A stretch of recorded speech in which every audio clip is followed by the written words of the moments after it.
original pour faire les versions de la ça,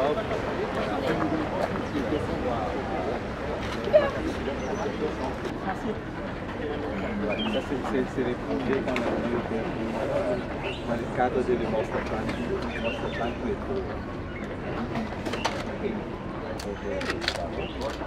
Ici, il y aura les master plans. Il y aura les fonds de dépenses. Alors, c'est tout qu'on est. Maintenant, il y a autre chose ici. C'est l'alignement, c'est où? Et on va voir le dialogue. C'est à côté. Le chemin, il va continuer. Donc, il y a un petit à côté.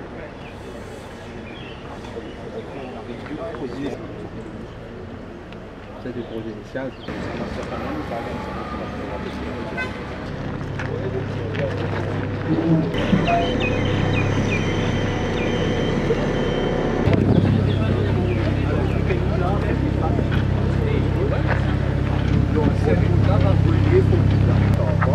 Qui est développé.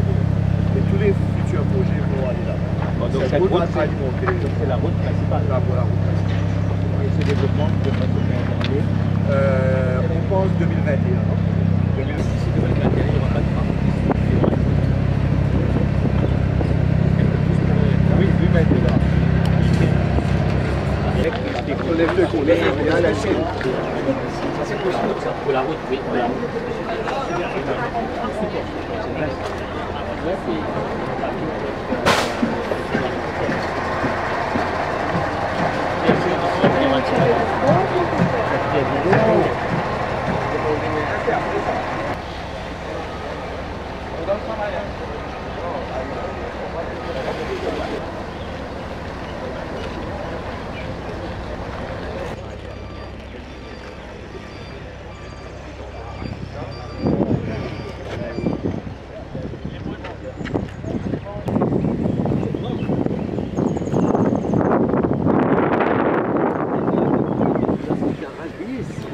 Alors, le grand projet de terminal de Victoria a été approuvé par le Conseil des ministres, il y a eu une présentation.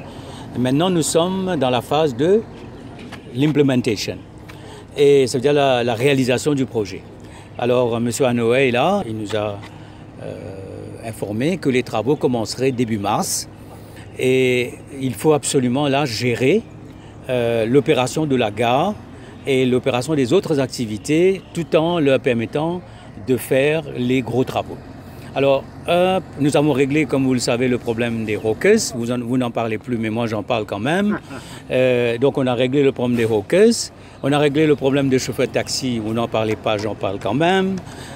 Et nous avons donc maintenant le problème de parking des bus. Et moi, ma philosophie, je l'ai dit depuis le début, la gare ne peut pas être un parking pour bus. Ça se produit nulle part au monde depuis que je suis enfant. Les gares sont des parkings pour bus. Les bus dorment là en attendant leur tour pour partir.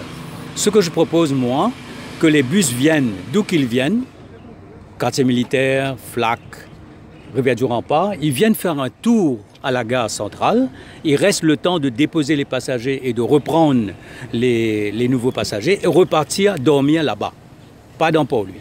Alors, dans ce cas-là, ici, nous avons quand même un problème, c'est que nous avons à peu près 60-65 autobus individuels qui restent là, à la gare, en attendant leur tour pour pouvoir partir.